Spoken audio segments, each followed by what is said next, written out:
tugarutse mva amapoto nza ngera muri Afrika y'Epfo none onge nari ngenye none wakakana nago twe turi kumwe ndaza tuvuye mu ndege urabona abantu hava mu ndege mbangu ndi kumwe n'abantu turazamuka tuja hejuru tujye hejuru naho nje nikurikirana abagiye muri Canada muri Amerika yabye nta rurimi nta kubaza ngo nderekera he wapi mbona tuhagaze kuri bya bindi byitwa tapirura kimwe twazamutse uko Kampala kimwe ejo bundi turazamuka tugeze hejuru mbona baricaye ariko umutima wanje iyo nayobye urambwiraga nabona abantu ndi kumwe nabo nabona amasikirine ari kwandikaho za Canada ari kwandika za USA kabona nta sikirine y'igihugu cyo muri Afrika sinzi umutima numvugize ubwo ngiye kubona mbona umugabo anciyeho yambaye badge ndaza njyane nakubenge sirigisha arutuntu mu rugendo ugenda ushugurika shaka icongereza ndamubwira ndakibura mbamukozeho none umukora nakora tekinike mpita mvana mikaritangiye Rwandeye kuko urumva navuye Mozambique navuye mu ndege ya Mozambique sigaranye ikarita ya Rwandeye ingeze Kanombe mpita mukoraho mpita mwereka ngo mpita mubwira ngo ayi mugoyenga i Kigali urumva we akibone mugoyenga i Kigali yari ikanza arashiduka areba n'umuntu mubwiye ahantu ari kuri from Nyero kono nyanicara gutya ngakumbura from ngamukumbura yageze ati nzamuka kuri tapirura ngagwa nawe ragiye kuhanzamura ze ngo ndongera ndahagweje ubundi turi muri Kampala yagashyize kuri stati yarahanzamene ibyo yarashaka kugira ngo ariko ukuntu kirongera kunkubita hasi asanga isimaje kunyigisha ntago nkego hasi yego twongeye kubasuhuza abakunzi ba Concorde TV show amahoro y'Imana akomeze kubana namwe njyewe nitwa David ninjye mugiye kubana muri iki kiganiro ariko nkanakiyobora imbere za kamera za Concorde TV show turi kumwe na Concorde ari kumwe n'umushitsi Kokoro umushitsi si niwe umuvuge ni umugabo ukuze buri wese muri etape yarimo kabisa ni umugabo ukuze usobanutse nta mpamvu uvuga ngo tumuvuge ahubwo ibyiza reka tumuhe mikoro kugira ngo ngende uwo musango we nta rero bikamufasha umushitsi tumugora mufasha ka mikrofone niyo mpamvu naje hano imbere kugira ngo umushitsi bose umushitsi wacu ntagomba kwikoraho kabisa cyo twemera cyo duko ari umushumba nagomba kwikoraho ngomba gufasha rero umushumba mikro murakoze cyane yego the official TV show Concorde TV show televiziyo kikazera Concorde TV show amen okay murakoze cyane abadukurikiye nitwa Pastor Sekazuba Jean Damascene shimye Imana kuboneka hano kuri Concorde TV show Imana ibaho umugisha amen yego akaba ari inshuti yanjye tutaza kubigaruka mbiretse naza kubigaruka umunwa warundiye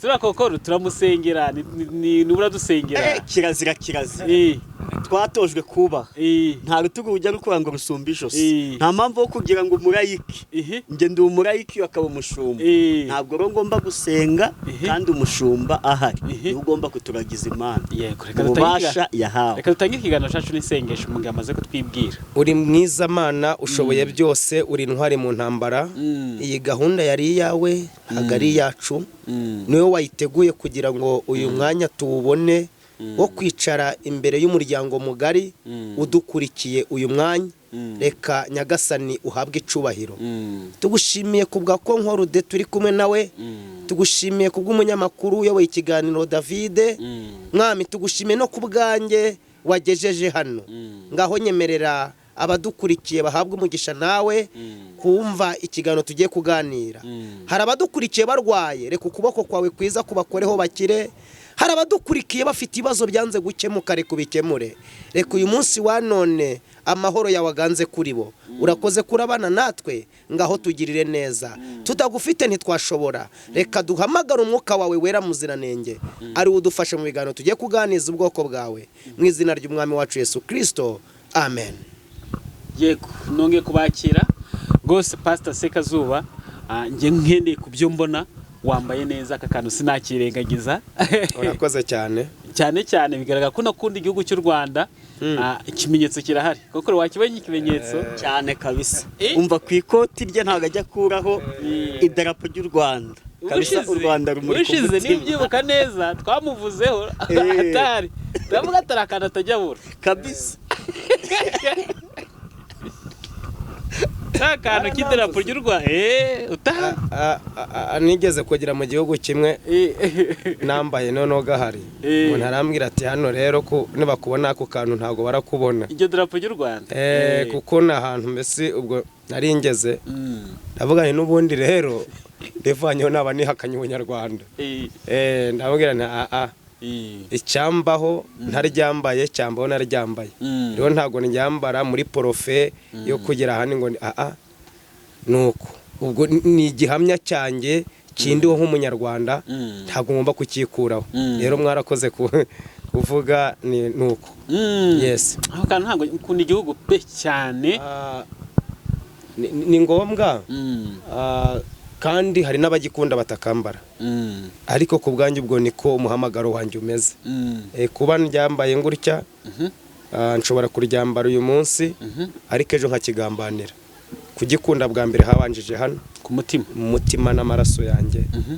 ahakurikiraho hanyuma ntavuga rero ngo utambaye iki kirango ntagakunda igihugu kuko tubona n'ababa barabyambaye hano byageranye mugasanga bari kukigambanira ubwo dore niho hambere ukuvuga ngo niyo wantera icuma ngo kihakane nkaba nta kihakana aho nahita ngakuraho mbonye bicitse nkakajugunya ari kuko nta waba undeba ariko hano ku mutima niho hambere igihugu cicaye murakoze cyane yego njye mu byo mbona wambaye neza ketse niba koko ari ikindi kintu yabonye usigira ngo David undi deruka kumuvugaho umukozi w'Imana twibutsa amateka tugira ute rero twavuze ko ari smart kabisa abari smart ngira ngo twavuze no kwiri darapo n'undi tunasanza ryambaye munyegeze microphone yego aba smart akenshi tumenyeka ari abantu bisi undi wizangaye yewe ndayafite agahe nize mu wa gatatu primaire negamo igihembwe kimwe ngo wiza abiri n'igihembwe noneho icya kabiri nkigezemo nimwe nananiriwe urumva ntago nagisoje icya kabiri urumva naragerageje ndayafite warayize koko menshi ayandi rero sigenda inyigisho ayandi yo wize nayisi tiga mu buzima busanzwe isi irakwigisha kandi ukamenya oya buri smart pe acha tubona ikintu tukivuge naho tubonye umuntu ko yambaye neza niba dukunda umuntu tumubwiye ati turamukunda amen buri smart pe nakoze nawe ujye wamara kumva smart neza ukavuga ati ndagaragara neza uretse no kubyumva no kwireba mpita njya kwireba ko ari byiza kuko hari aho nabaye ntinya kureba muri minwari hari aho nabayeho nta kwegereza minwari ibi ndabivuga kubera amafoto yanjye urayafite menshi y'ubuzima nanyuzemo rero niyo mpamvu mvuga ngo iyo nambaye neza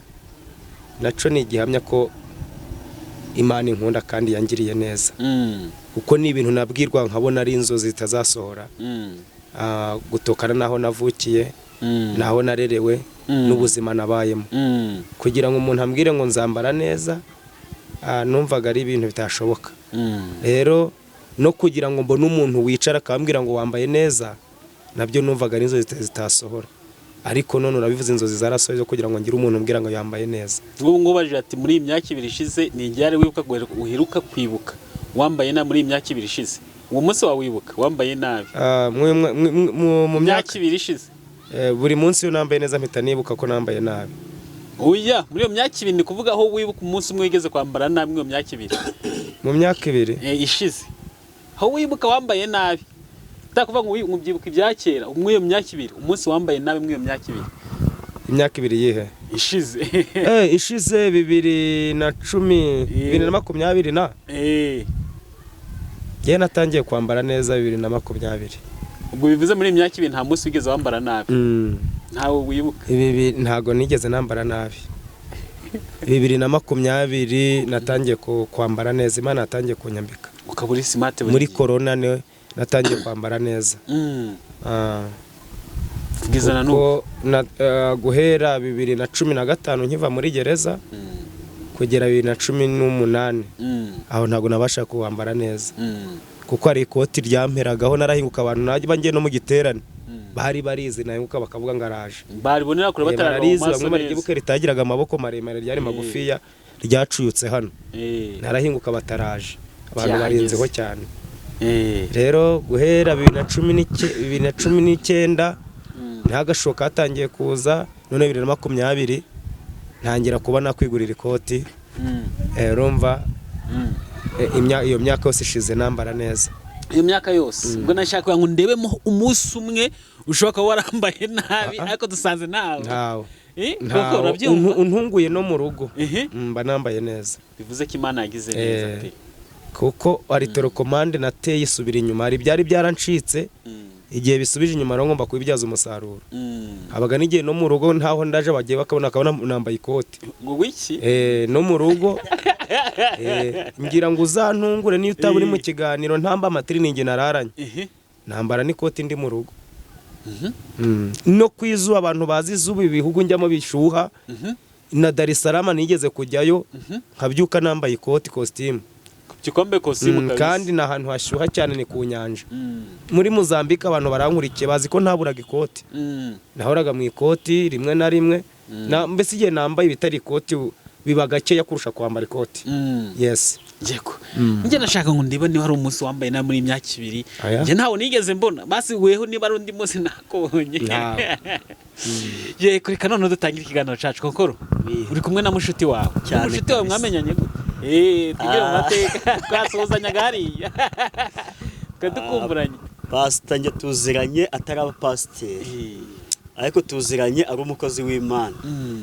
ari profete muraziranye ari n'umuhanzi nabwo muraziranye nabwo turaziranye mumenya bwa mbere namumenye kuri social media mukurikira namubonye kuri YouTube sinibuka chaniyari ariko ushobora kuba ari isezerano yakoze ikiganiro ari gusobanura aho izina foromo nubwo atarivuze aho izina foromo ryavuye turaza kumubwira ubwo mubona gutyo ariko kumubona imbona nkubone namubonye 2021 iwabo wamusuhuje nibwo twabonanye urumva turamenyana mubwira ko ndi umufana we rundi mukunzi ko ndi umukunzi we kabisa kuko yatanze ubuhamya numva buramfashije numvise aho yavuye nahageze numva biramfashije numva ngize amatsiko yo kuba namumenya ngize amahirwe muri 2021 ko ndumva naye namukurikiye nka 2020 gutyo nyuma y'umwaka no tuza kubonana imbona nkubone ndamusuhuza kimusubiza ni cyo kintu wahise utekereza ko kaje aho kimuha ibiganza gutyo cyo kintu cyaje mu mubiri umvise nishinde kuko mpuye n'umusitari ijambo rya mbere amubwira rimbwire koko nahise mubwira nti nari nkuzi ntarakubona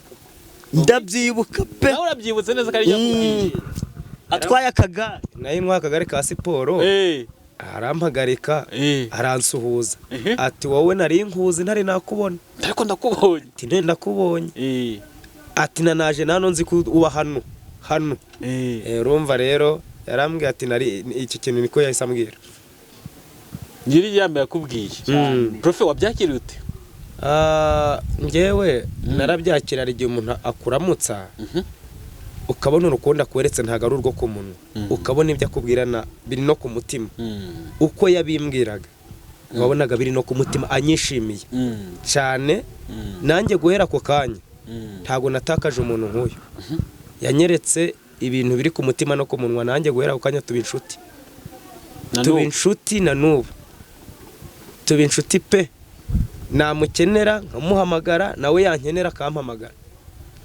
tubwira ko kantu ka foromo yavuze kantu ka foromo kokoro da TV tubwira ko kantu ka foromo akantu ka foromo ni bwa mbere bari bantumiye muri Kenya njya kubwiriza Nakuru ariko bandika kuno bandika ngo aho uzaturuka bandika foromo ariko ntago narenze cyari cyo none ndagenda ndabaza umuntu foromo hano biranditse ariko amazina yanjye aranditse yose na titire yanjye iranditse y'umurimo w'Imana nkora ariko bageze ngo foromo Rwanda ndabaza foromo ni iki ati rero foromo ni ahantu hagaragaza ahantu uzaturuka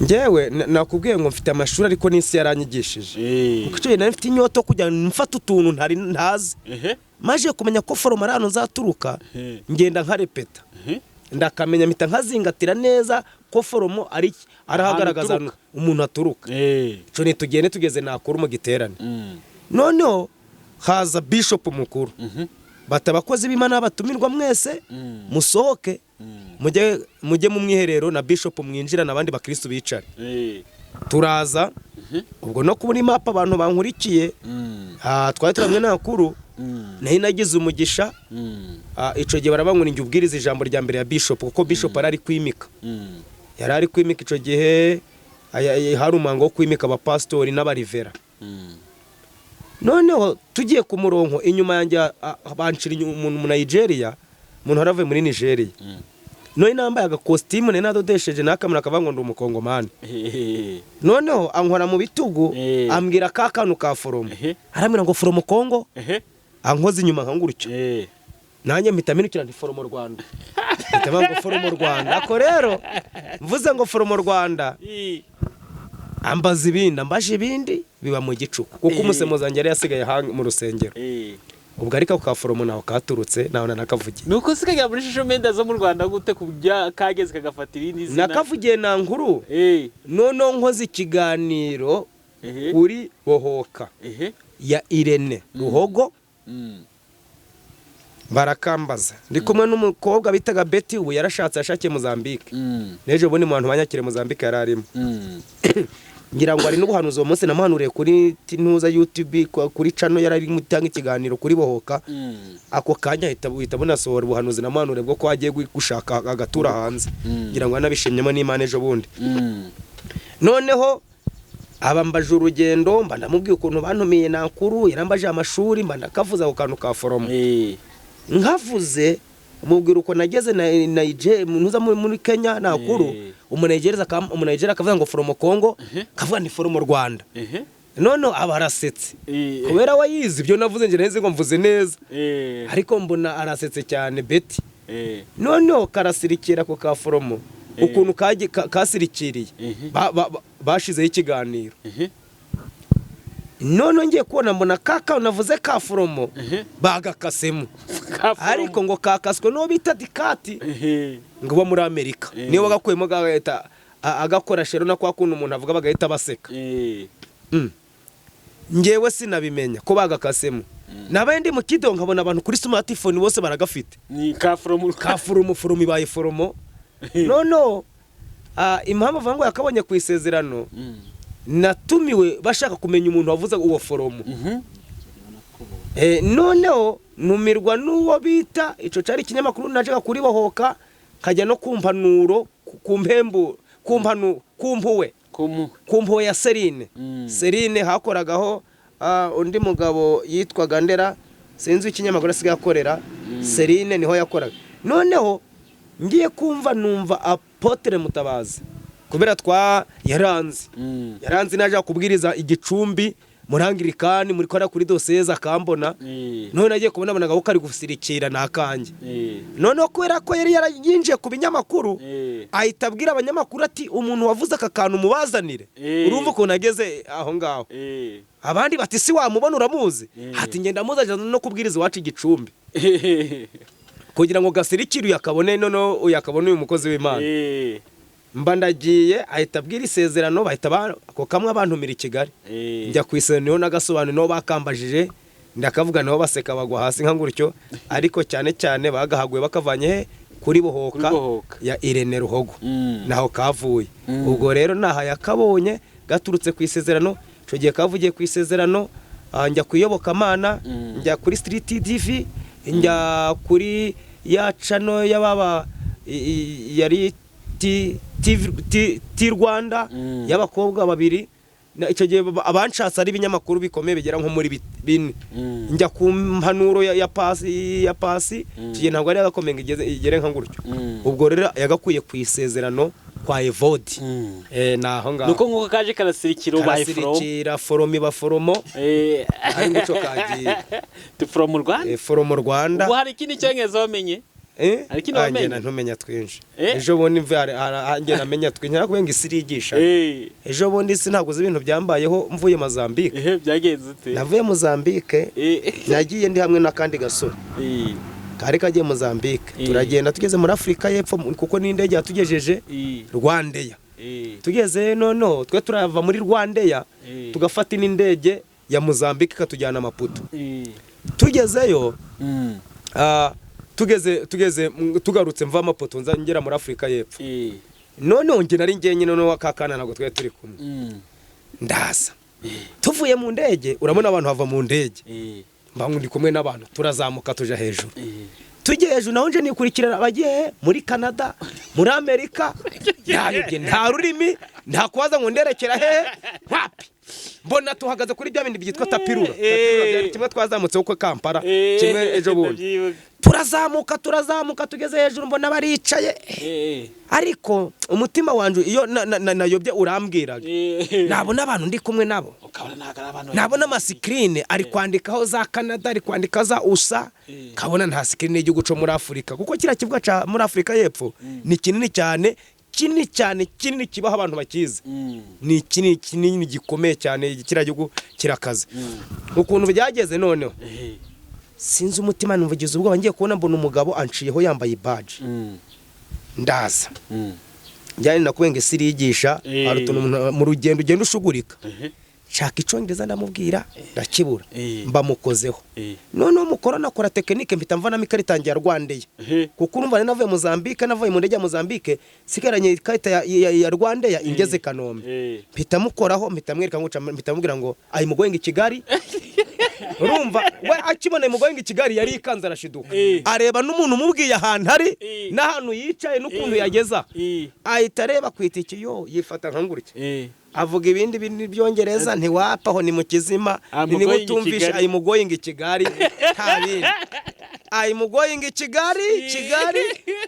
Kigali nta utarayumva ninyivuga ntuyimenye nakazi kawe noneho abarebye kwitike arongera aramfata mfata baga yanjye turongera tumanuka ca tapirura dusubira hasi turongera tuzamuka ikindi tujya muri raundi y'indege za muri Afrika sinzi uko nahageze abari igendo bwo yarangije akomeza akazi ndeba amaskrin uko nazengurutse mbona screen nkiriya yanditswe ngo Rwandeya ndagenda nyicara uruhande nyicaye uruhande rero ndaba ntasindaba uko nari mpageze saa 4 za mu gitondo kandi turaje muri checking saa 10 z'umugoroba zo kugira ngo twurire indege umva ayo masaha uhageze saa 4 nicaye imbere ya screen yanditseho Rwandeya naje kare imyigaragambye muri Mozambique hari myinshi banzanye saa 10 z'ijoro agatotse ni kenshi ndaza mba ndicaye mba ndasinzire njye gusinza mbona intebe hari anja kuryama ku ntebe n'agakapu kanje nagiye gukanguka nsanga ya screen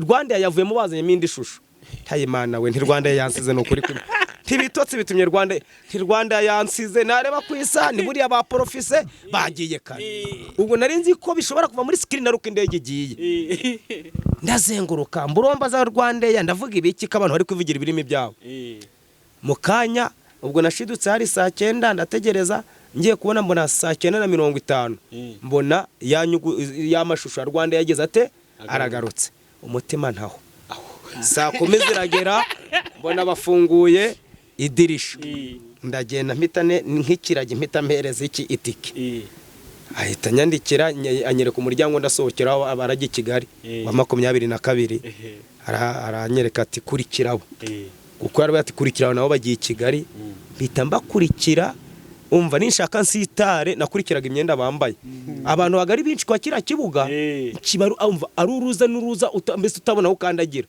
babari benshi cyane ariko bankwepa nkemeza kugenda nyuma y'uwo mugore kugeza igihe nageze hano bicaye hariya rero nuzi ikinyarwanda ntemera kukivuga azi urundi rurimi ntibemera kuvuga none se uko nageze ariko mutavuga ibinyarwanda wapi ikinyarwanda bakivuze ariko twinjiye mu ndege ntibakwemerera. Tugeze mu ndege numva abantu batangiye kuvuga ikinyarwanda ariko ko mutavuga ururimi rw'iwanyu ubu koko bite byanyu.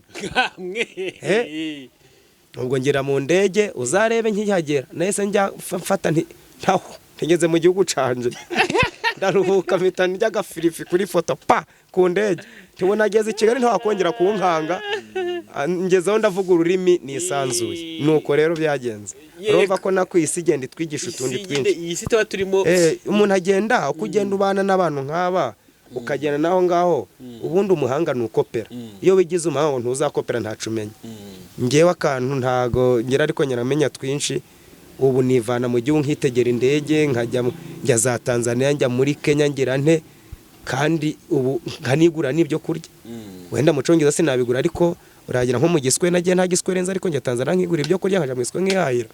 N'ubu Uganda mpamaza ameza ariko ndi umuntu utwara imodoka nkavuga ameza ne kubundi gutwara imodoka muri Kampala. Rumva ni ibintu byose urakopera. Kandi urabona Kampala ni umujyi w'akavuyo ni imihanda y'akavuyo.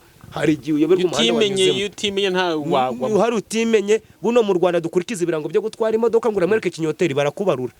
Nugucana ikinyoteri ukavanamo n'akaboko kamanza bamusaba imbabazi. Ningura iki kinyoteri n'akaboko kawe. Rero urumva hari ikinyabiziga pe hari ibintu ugenda ujijuka muri Yesu ugenda umenya Imana igenda ikwigisha byinshi. Koko from ni cye kintu mukundira mukunda mu buho wamuboneye mumaze guhura wavuze ati noneho mubyina nabukoze ubwa mbere iki nyima kukikubona cyarujije ko gukunda pe kugezana nabo mukaba mukibanye mbo ikintu mukundira kwiyadawuta sinzi ko ndabivuga mu cyako abantu barabizi kwirwanaho uburyo yirwanyeho sibyo kuko urabona ku mashuri abiri n'igice ya primaire batagaho na ya secondaire na yarakaze akamenya kwirwanaho ngira ngo nge tumenyana najyaga mu masengesho aho yarayoboye harakumaya sibyo nkabona abantu baje kuwa kabiri rwose ukabona ni benshi ukabona umuntu abo bantu baje bamugana no urebye no ku buhamya bwe yakuntu mvuze nengo nje kwasha twakubuza twibereye tugukumbuye rumva kubita gakota kahita cyakaraga dego rumva agakota kaba yakubisaho idarapo ry'u Rwanda kuba ari smart yina gakunda n'igihugu cye urumva noneho gutwara imodoka hari abantu ubuzi sibyo ugasanga umuntu yarangije na secondaire ariko provisoire yikoreye nk'inshuro zirenga 5 ari gutsindwa cyase yaba ari no kwiga imodoka ugasanga ni ikibazo ariko kareba ukuntu ubu yewana haba mu Rwanda agatwara haba agatwara Kampala ariko tubwira ukuntu aba amaza meza ne kandi akabatwara imodoka ukuri yadabuta mu buzima bwose yewana umva indege ntago ndayigendamo ngira ngo ejo bundi David yarakimbajije ndi kumwiharaho ngisingo yaranyigishije ngo yanyigishije ibintu byinshi ubwarambaje indege wayigiyemo uretse no kuyigendamo sindanayikoraho urumva kandi wowe wize amashuri menshi mfite amashuri aruta ayaseka zuba urumva ayo kuntu nyine abayeda butakamenyana nabo bantu bo muri Mozambique akamenyana abo muri Mwanza akamenyana naho nakuru aho foromo kavuye urabona ni umuntu uzi kwirwanaho kabisa niyo mpamvu mvuga ngo kumenyana nawe nanjye namugiye mugiraho umugisha mwinshi cyane pe konga kanunye from akakamiro from karame Concorde wabyakirute ubumva yakubwiye ko nagukunze kuri social media ntarakubona none ubu ngubonye none byurushe kugukunda wabyakirute nk'umuntu nakubwiye ngo mfite uko Imana yandemye iyo umuntu ambwira ngo arankunda ryarya mpita mbimenya niyo umuntu ambwira ngo arankunda bimuri mu mutima ngira ibimenyetso nkabibona ibyishimo byo bya mbere yandamukanyije nuko yari ameze ntashatse kuvuga byo byonyine byanyerekamo ubumuntu byamunyeretsemo urukundo noneho mu gihe twamaranaga nsanga urukundo rwe ntago ari ngiye gusa rwaje ruharaye nabona abantu bose umuntu abonye abaye nawe amwereka urukundo ndetse abantu bose baho twabaga turi ukabona bamwiyumvamo, haba umwana, haba umukecuru, haba umusaza, haba umusore, haba umukobwa, kubwe mbese ukabona abantu abari mu mitima yabo. Urumva uwo muntu uba ufite byinshi umwibukiraho. Niyo mpamvu rero namenye ko ankunda. Ikimenyetso cya mbere nabibonye katari ku munwa. Icya kabiri, hari igihe umuntu agukunda nk'uko yaranze, nk'uko yavuze ngo umusitari wa kuri social media, wenda akaba ari byo ankundira, akavuga ati kamukunde ngurutyo, ariko nasanze we akunda abantu bose, ariyo kamere ye, ariyo kamere ariko Imana yamwiremeye. We ari mu mahame yatsinze cya kizamini Yesu yadusigiye agiye kugenda. Ni kimwe Yesu yadusigiye, itegeko mbasigiye muzakone nk'uko nabakunze.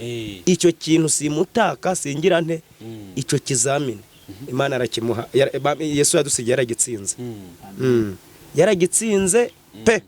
Rero urumva udakunze nk'uyu wagukunze akabikwereka, agakunda n'abantu bose, noneho ni byinshi ntarondorera hano. Kuko avuze ngo hari ibyo yankuyeho, hari byinshi nanjye namukuyeho. Hari umumaro mwinshi mwinshi mwinshi mwinshi. Igihe kizagira tukavuga, bitari ubu tuzagira tubivuge dukanda ikibyimba. Hari igihe ugikanda ikibyimba ukakimanza kucorosha, hari igihe tuzajya nyuma tukagikanda nyiramwe nawe tukayisohoramo ikavamo. Rero hari byinshi yankoreye. None ikindi cya kabiri namukundiye, guca bugufi kwe. Guca bugufi kwe ko konyine. Kandi nabiri kavuga ngo kugira ngo ushobore kujya mu bwami bwo mu ijuru ni uguca kukamera nk'umwana mutoya. Rero bishaka kuvuga iti guca bugufi kwe, gusabana, urukundo. Ibyo bintu ni ibintu byiza cyane. Rero naramukunze, na niyo mpamvu ubona njye nawe twicaranye nta birantega, nta navuguziga ibiturimo, ni ukwirekura mu kuvuga. Yego Profe, uri umupaseri, uri umuprofete, uri umuntu tubonaho icyitegererezo, uri umuntu wigishije, uri n'umuhanzi. Iyi si uyibonye yego ubona kugira ngo umuntu ayirambiremo, ari igihe kintu akwiye kwitwara, agomba kwitwara nka Concorde cyangwa hari ibindi agomba kurenzaho kugira ngo urambire muri iyi si Imana yaduhaye? Icya mbere kuyirambiramo Concorde, igihe cyose ari mwese abafite ibyishimo. Iyo watakaje ibyishimo isi irakunanira. Bivuze ngo icyo ni kimwe cya mbere cyo kugira ngo urambire muri iyi si. Nibyo nakubwira, n'umusirikare wabuze morale aratsindwa. Umusirikare wagiye ku rugamba nta morale aratsindwa. Ariko ikikurambya ku isi ni ibyishimo. Icya mbere kumenya systeme wagezemo, ugahita wiyakira. Isi ihora yikaraga, irakaraga ikagenda na Sekazuba, ejo yakaraga ikagenda na David. Ariko uko ngendanye ngiye rero ibyishimo, guhora wishimye, nkuko ukavuga ati ubuzima bwose nuko, kuko isi yo ihora yidunda. Nongere mbisubiremo, njye mba ngira ngo n'abo bantu badukurikiye bafatira icyitegererezo. Wenda ntabwo watubwiye ku buhamya bwawe, mugake sinzi niba uraza kuboho ukatubwira mu wenda nk'iminota nk'ibiri ukatucisha ku buhamya. Nkavuga ati iyi si ni gute umuntu yayibamo akayirambira, mukanga ngo nibura abantu niyo twava kuri iki kiganiro buri wese amenye ibanga ryo kugira ngo arambire muri iyi si, habonemo ubuzima bwiza muri iyi si. Nubwo tuvuga ngo nta buzima bwiza buri ku isi, ariko turagerageza. Ubushize ni ukwisobanukirwa. Narabyigishije ubundi abakristo kuba mu isi no mu muhamagaro urimo, banza wisobanukirwe uwo uriwe, umenye uwo uriwe. Kabiri, usobanukirwe isi urimo,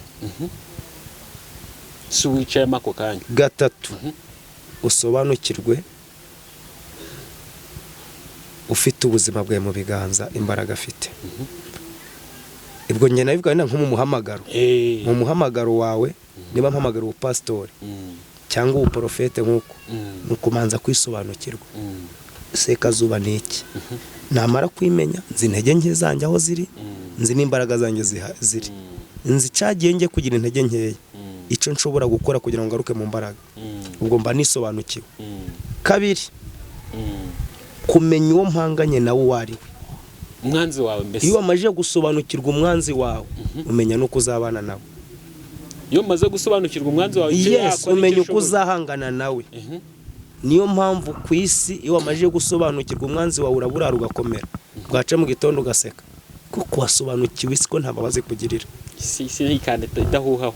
Gatatu, gusobanukirwa uguhamagaye uwo ari we, imbaraga afite. Aho ujya kunanirwa ukibuka imbaraga za wa wundi, ukavuga ati okay, nubwo uyu munsi bitashobotse ariko nkora afite imbaraga, ejo byashoboka nkagera mu bundi buzima. Ni nacyo cyizere cyashoboye bari abagabo babiri bashoboye bita Kalebu na Yosuwa. Bo ntabwo barebye ku byo bafite, barebye ku byo babonye. Baravuga ngo ibyabaye ibi ntiyakora n'ibindi. Uzumve ni yavuze ngo niba iki twishimiye, nibyo jambo bavuze. Niba iki twishimiye, kuko bari bacitse intege. Isi yari yabaciye intege.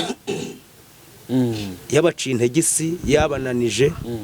Kuko abandi 10 baramaje kubabwira ngo tuzapfa ntitwabashobora, ariko bahita bimenya.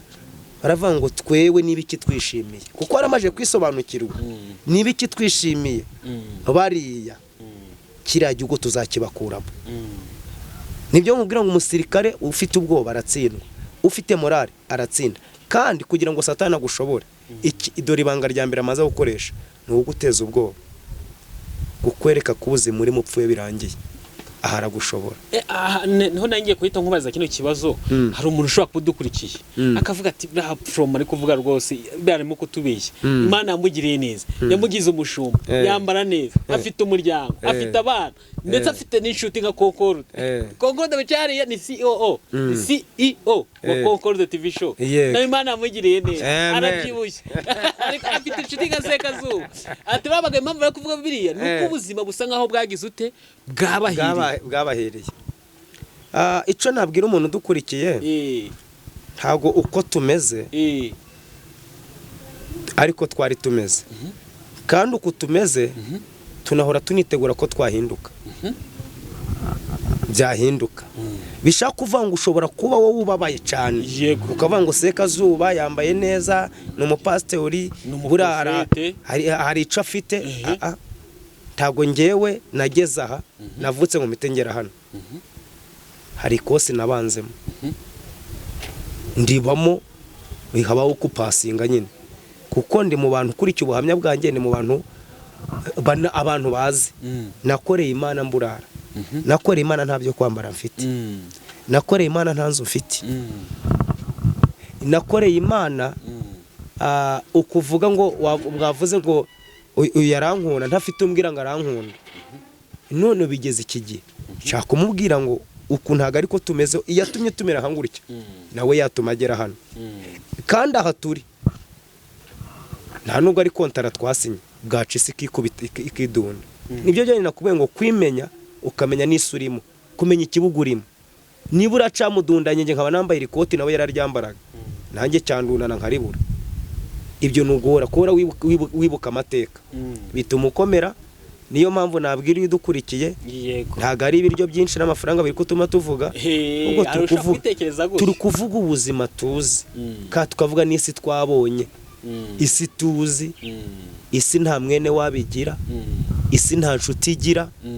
Uyu munsi kagusezeraho, kandi ikibazo cyo gusezeraho igusezera itakubwiye, takumenyeshe, niko isi iteye. Abahanga baravango isi ni gatebe gatoki, niko bavuga. Waba uri minisita ejo ukabuvaho, waba uri pastori nkanjye nyobora ubushumba ejo bikarangira, ntaburiwe ndangije nabi. Tubona abantu isi rero, isi ni inshuti igusezera itakubwiye, itagusezeye, igusezera igenda itakubwiye. Iyo ni pa mbese iraguheka ariko ntagikururutsa. Igihe ikubita hasi, isi guheka ariko ntagishobora kukururutsa. Yaguheka ikakuguheka neza ariko yabigiye kugukubita, ntagize kururutsa. Irarekura ukameneka. Nikite iraguheka ikaje nawe ukubita ukabona ikasimbiza neza, ikakonsa. Isi ronsa. Ariko irekura umujisho ngo kidunda hasi. Rero ni nk'uko uyu munsi waba itari yaguheka, nk'umwana urukurira wabuze nyina ngo amushyire mu mugongo ahore, ejo bugaca mu gitondo ikakugira imbabazi ikagushira mu mugongo. Nigushira mu mugongo wibuke ko wa wundi yarekure hasi nawe yakurekurira hasi. Icyo kizatuma bivuze ngo niba ugushize mu mugongo birasaba kwitonda. umenye ko izarekura umujisho nk'uko urayawurekuye. Nuko isi iteye, isi nta kene wabigira, kandi ikubita bose, ikubita umukene, igakubita umukire, igakubita uwize, igakubita utarize, bose irahondagura, ntayidakomanga. Niyo wanze kwikingurira imena urugi, kwa kuntu umuntu aba yihagarayeho, uko niko isi iteye. Rero namubwira umuntu nkurikiye, ushobora kuba utari mu mugongo wayo, izaguheka, ariko uzanibuke ko irekurira hasi, kuko hari benshi irekurira hasi. Ubwo bisaba kugira ngo niba iguhetse nawe umenya aho uri. Nicage nakubwiye ngo ni ukwimenya, ukamenya n'isuri mu yariyo. Iyo amaje kwisubira akavuga ati nyiryoheyemo, ariko ejo yandekurira hasi. Umenya uko wifata mu buzima bwawe, nk'uko nicaranye n'uyu muvandimwe mu myaka tumaranye, tukaba tugikundana, kuko isi yo yaduhindukanye nawe, ariko twe turakikundanira. Yankunda nambaye inkweto, yanshimye nambaye agakweto, nambaye ikoti, ariko ejo twahura ntayo nambaye. Ico dusabwa ni ukomeza gukundana mu buzima bwose dufite. Twaba turi ku imoko y'ibere turi konka, twaba tutari konka yaducukije yatujugunye, tukikundanira. Ibi ryategeko Yesu yavuze, mukundane nkuko nagize nte nabakunze. Ntiyatubwiye ngo mugire amafaranga menshi, mukundane kuko urukundo rusumba bose. Hari abayafite badafite urukundo, bakene kubona nkuko bamwe ngo umuntu akafite amafaranga ukaba bwije, nta muntu umubwiye ngo wambaye neza canda wagize ndagukunda. Ukambara neza rwose, imyenda ihenze muri karitsiye, ukagira igipangu, ukagira amataje, we bakabatinya no kwinjira kuja gusaba y'amazi. Kandi iyo wagize ibintu buryo wabigire n'abaturanyi cyane. Uyo wagize ibintu gateka hari ibyawe ibintu Imana ibidutijije, ahubwo ibyo bintu Imana intijije nibitirura, nzaba narabanyemo na David kibintije. Abantu bamenya ko kantu Imana kintijije iyi modoka, ko nkuru dakaba yintiye ngayigendemo, ko ntayimoyeje Imana yo niyitirura, ko nkuru de na Imana yamutijije, bizagenda bite? Ni nibwe ko uyu munsi ndi mu modoka Imana ntijije, keje nco ishobora kuntiruriza ikayitwara igatiza ko nkuru de. Ahubwo niba yinti Imana yantijije, mwake nanjye nintizanyo mfite. Iyi nzu niba nyirayemo nihaza umuntu gucumbika ndayitijijwe, tujya tubona abantu bazigurishwa camunara bakaja hanze, tujya tubona byinshi. Rero abantu twongere twibuke ibyo dufite atari ibyacu gusa. Kokoro kumwe na mushuti wawe cyane, ibibazo byiza bitatu bigufiye bimumbarize, ngiye kumubaza kuri kamera. Niba ari kiri bumubwa nta kibazo mufite cyo bumubaze, nabwo urabimubwira icyo kintu atari ikibazo, ariko nkuhaye umwanya ugira akantu bwibwira Prophet. Nambibura se nukuvuza bigufi kandi uko birebire. Nanjye namubwiye amashuri mfite, ajane biringane n'amashuri. Ntabwo ndabaza ibijyanye n'amashuri, ntabwo ndabaza ibijyanye n'amashuri yo ku ishuri, ndabaza ibijyanye n'amashuri si yakwigisha.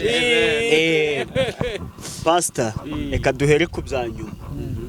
Wakiriye ute gufungwa kwa zimwe mu nsengero? Urakoze. Ntabwo nabyakiriye neza, kubona insengero zifunze. Na n'ubu niyo mpamvu mba ndi gusenga ngo Imana izongera ikoresha abafunze bongere bafungure, kuko babikoze mu buryo bwabo.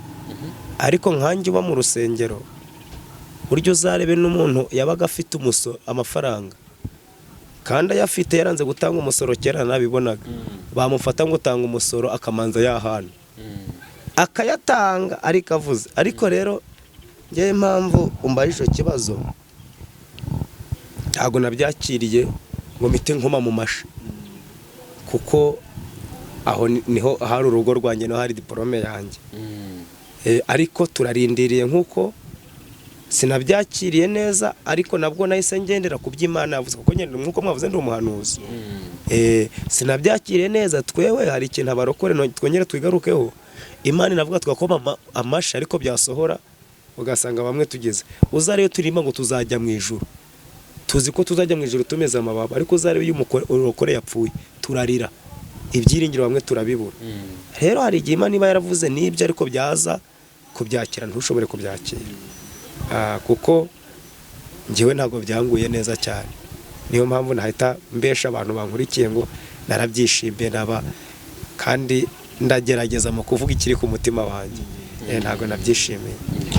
Bo twagira ngo dusangize, tumaze iminsi tutabonana uko njye nayo nangukumbuye, nagize amahirwe ndakubona, ndavuga ntabwo ndakugumana njyenyine, ahubwo maze ukwezi nshinze cano, sibyo?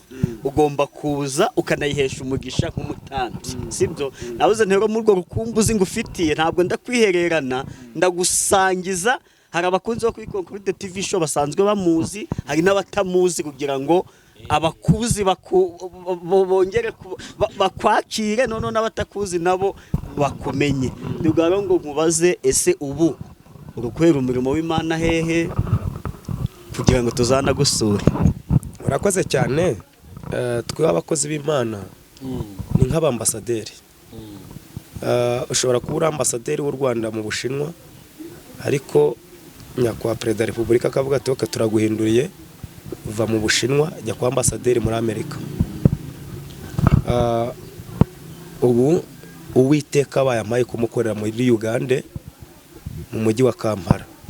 Nkuko bwaca mu gitondo akavuga ati garuka mu Rwanda ukore, cyangwa jya muri Kenya, jya hehe. Turangira Kampala neza neza. Ahantu turi Kampala, turi mu mujyi wa Kampala, ahantu bita Busega, ku ruganda rwa Samuna. Iyo uvuze ngo ku ruganda rwa Samuna Busega, aho ngaho harazwi cyane, nshakira aho ngaho urusengero ruraho. Itorero uko ryitwa? Itorero ryitwa Divine Hope Ministry. Rifite urusengero Kampala, dufite andi mashami abiri muri district ya Shama, tukagira n'indi mudugudu undi cyangwa branch muri district ya Ntungamo. Urumva ni ministeri yari isanzwe iriho, ntabwo nagiye ngiye kwitangiza, ahubwo naho nagiye gukorera abandi bari bagereje. Nzi ko uri umuhanzi, uri umuhanuzi, uri n'umupasiteri.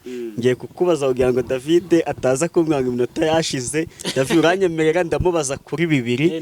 Ndamubaza ku buhanuzi, mubaze no akimara guhabwa inkoni y'ubushumba ko yanayihawe mpari. Ese mu buhanuzi bwawe ni ikihe kintu wigeze uhanura ukabona kirasohoye bikagushimisha cyane, ukavuga uti koko Mana ushimwe, ni wowe umvugiramo, niba atari ibanga urakidusangiza? Ni mushuti wanjye wakennye, ni byinshi, ariko kamvuge ibintu byabaye amaso ku maso kuko byo byatanzwemo n'ubuhamya. Yego, kimwe kiza kabisa. Mushuti wanjye yari umukire, arakena ibyo bimushiraho. Ageze nyuma, ariko njye naseho nkabona atazakomeza, nkabona yari afite imodoka ziri muri 2, ubwo ziragenda, ariko Imana imbwira ko azagira imodoka zigera muri 5 muri 6 gutyo. Ariko we nabihanura akabyakira, yagera hageze, kubera yari inshuti yanjye kandi azuye, akavuga ko nshobora kumufata agatima. Arabivuga. Kabiri hahita hikubitaho umugore wararwara. Arwaye, yangirijwe kumwe bangiriza umuntu. Mu Kinyarwanda kiza kumuroga. Noneho kumuroga. Ndimo ndi kumusengera kuri telefone, bari kurira ko yapfuye. Ijwi rimbwira ko atapfuye, Imana iramurinda akabaho. Imbwira n'imenyetso agiye agomba kuzabona, akazabona abana be bakora ubukwe. Arabyakira, ariko icyangize mu biganiro naganiye n'abandi nyuma, bambwiye ko yababwiye ko mba mufata agatima. Byageze kuri finale biramukomerana, abona kari agatima, ariko noneho igitangaza Imana yakoze, yuko ubwo ubuhanuzi bwose namuhanuriye bwasohoye. Afite imodoka 6 kuba y'amasaha. Kabiri yanzaniye umugore we mu bwo burozi yapfuye, amunshira uruhande, aragenda aja kuririra hejuru mu gitari wanjye. Ndasenga na madamu araruha, aje kuryama, hari saa 9 z'ijoro, hari saa 8:40 gutyo. Nkomeje gusenga, ijwi rirambwira ngo nubwo bamuzanye yapfuye, umudamu wanjye agiye kurira aziga umuntu aguye koko apfiriye iwanjye, kuko bamuzanye yapfuye, ariko tekereza iryo joro bagiye kongera kumupakira ngo yapfuye. Nuko ijwi rirambwira ngo arabaho. Ndasenga, nagiye kubona mbona mu kandi kamwanya umuntu arazutse, muhamagaye umugabo yanga kubyemera. Yagiye kumva yumva umugore ari gutera haleluya muri saro yiwanjye. Amen. Ni ibitangaza byinshi nagenda abona, ariko ico nk'icyo kubera ko cyari cyaraboneshwe n'amaso y'abantu banabona antegera imodoka buri kanya ndariwe bumva ko mufata agatima, ariko uyu munsi Imana amugiriye neza kandi ibyiza ntiyanabiherana nawe abo umugabo wampaye n'inka, Imana yampaye n'inka uko narabutashye kabisa igucyuri, yampaye n'inka kandi anabivuga ku mugaragaro. Kumwe abantu wenda batinya kuvuga ibintu umuntu Imana yagize, wenda ari abantu umuntu hanurira bagera muri titire y'ubukomera kibavuge ko wabahanuriye ko ibyo bafite ari Imana bibabwiye, ariko yarabivuze ico mushimira ni umuntu uvuga imirimo y'amaboko y'Imana. Icyo ni igitangaza, ubwo nibwo buhanuzi.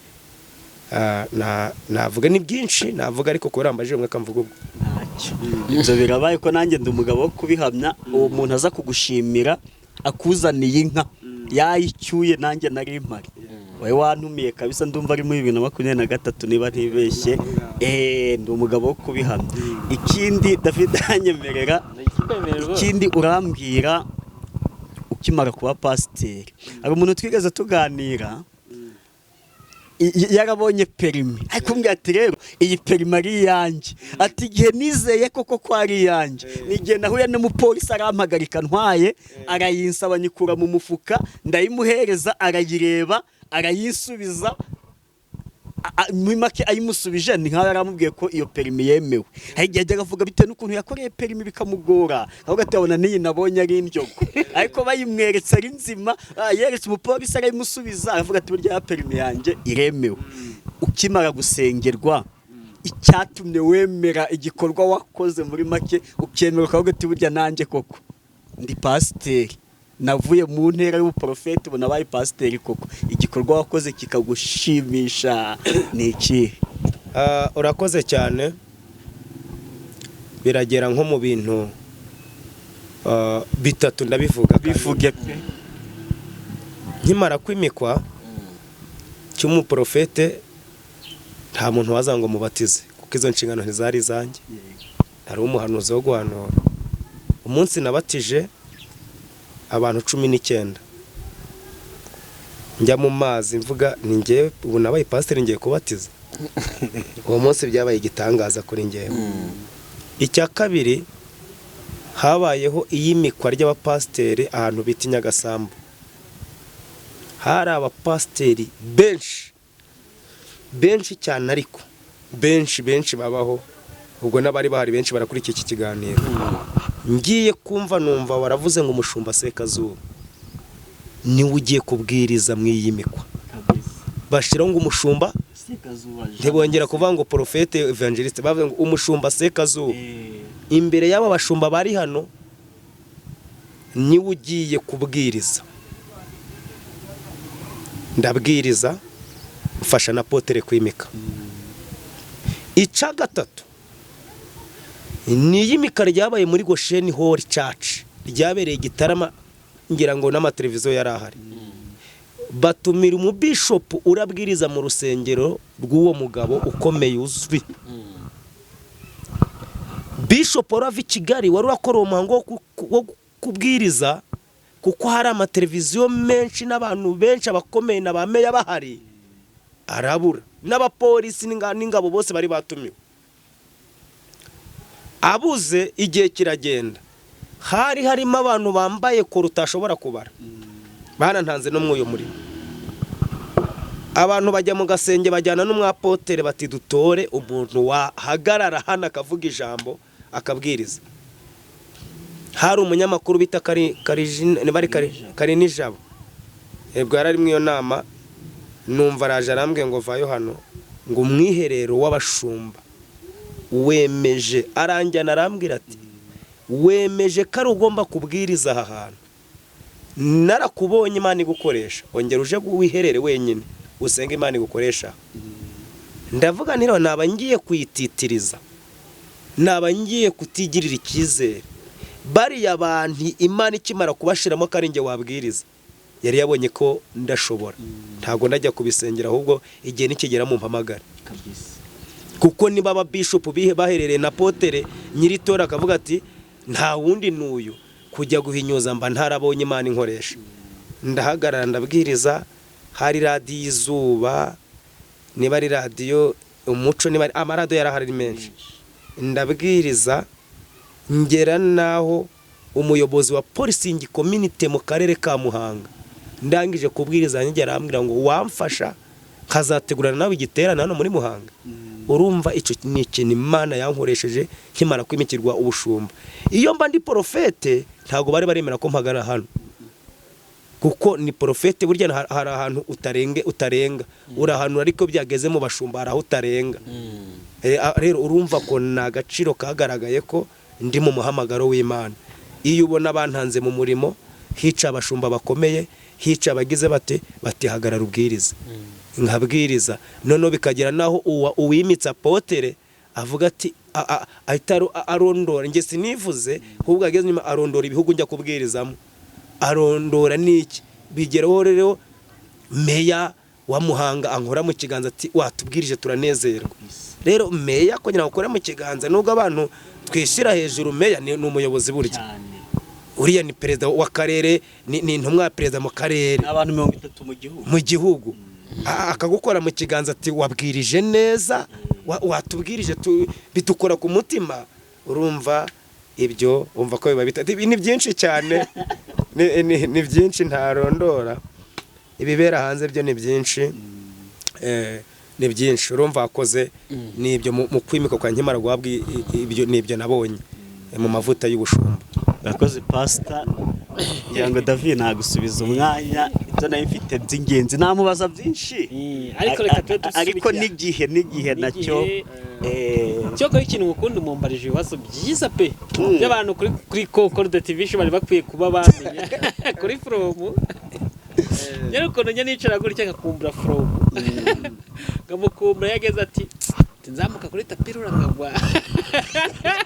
Nawe ragiye kuhanzamura ze ngo ndongera ndahagweje ubundi turi muri Kampala, yagashyize kuri stati yarahanzamena ibyo yarashaka kugira ngo ariko ukuntu kirongera kunkubita hasi, asanga isi maje kunyigisha ntago nkigwa hasi.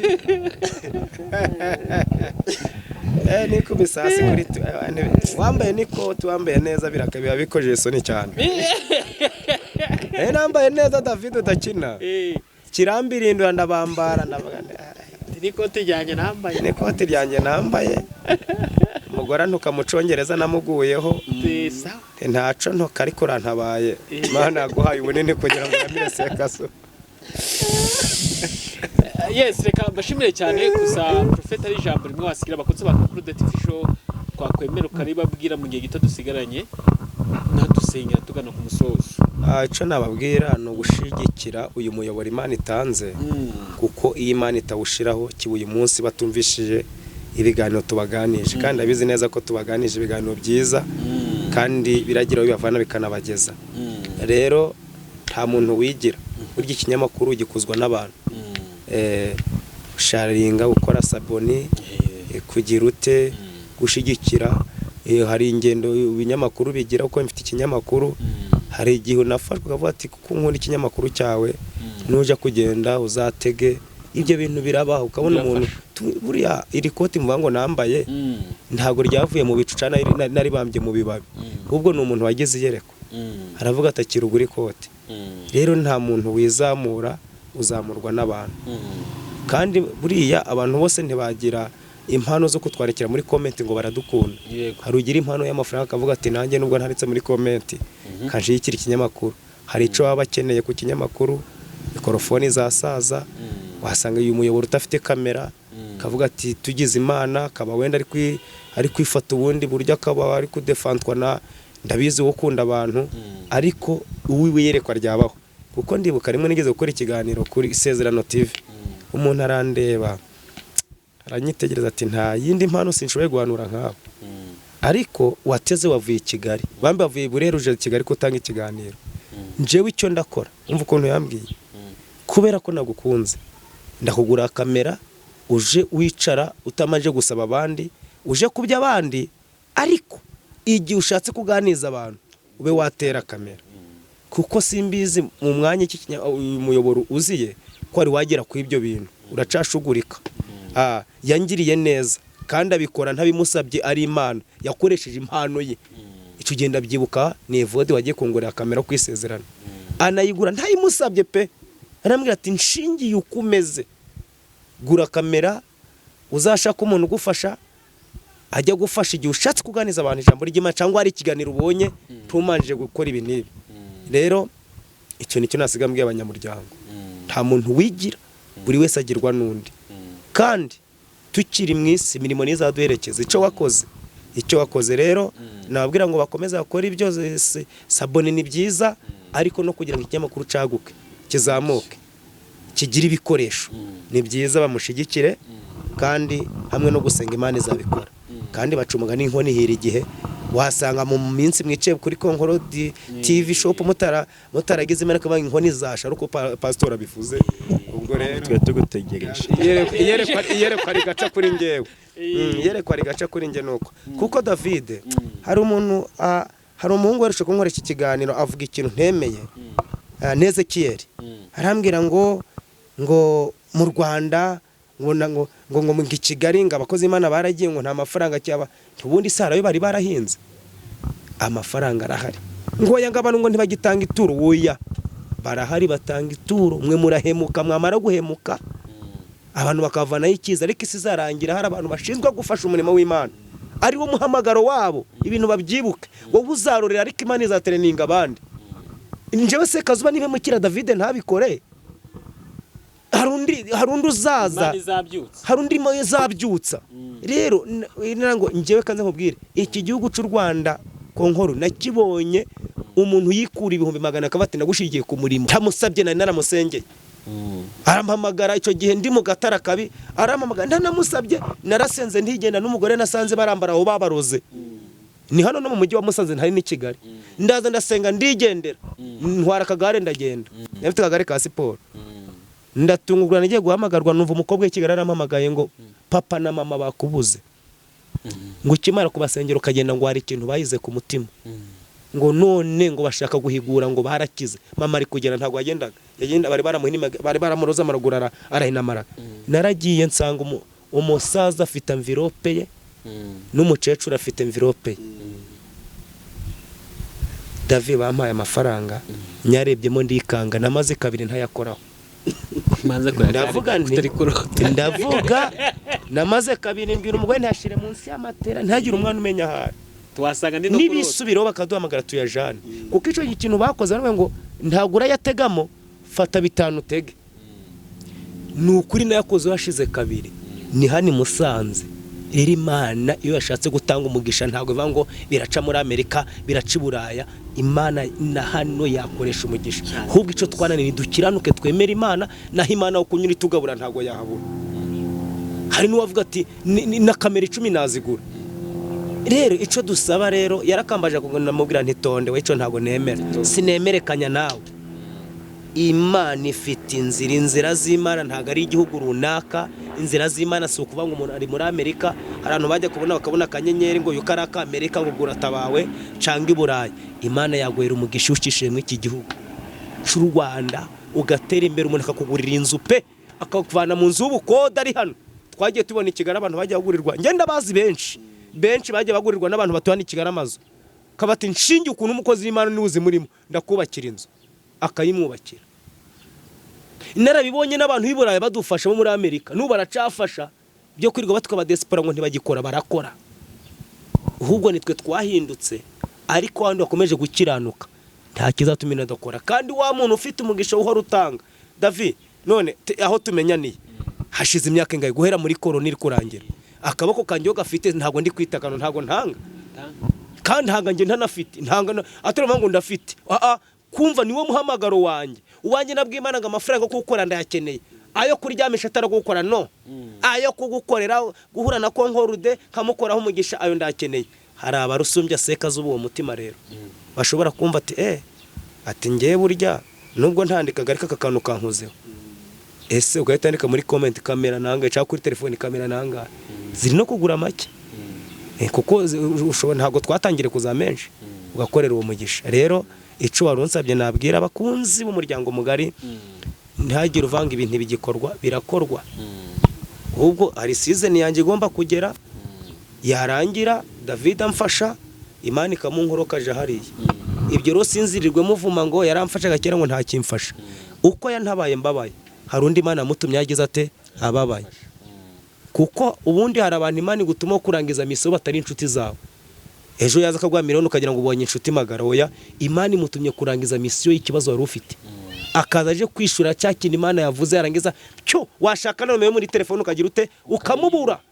Hari n'undi uzaza akavuga ati seka zu nzakunambaho, nzagwa 50, ninakena nzagwa 20, ninakena nzagwa 5, akibera mu bwo buzima bwawe bwose. Rero abantu gutanga baratanga kandi barafasha, isi zarangira Imana igifite abo bantu. Rero banyamuryango mugari, ndumva twasapotinga, twashigikira, kandi ndabizi neza ko nta bindi bintu bizakorera hano bihungabanya imitima y'abantu, ni bituma abantu imitima yabo yishima.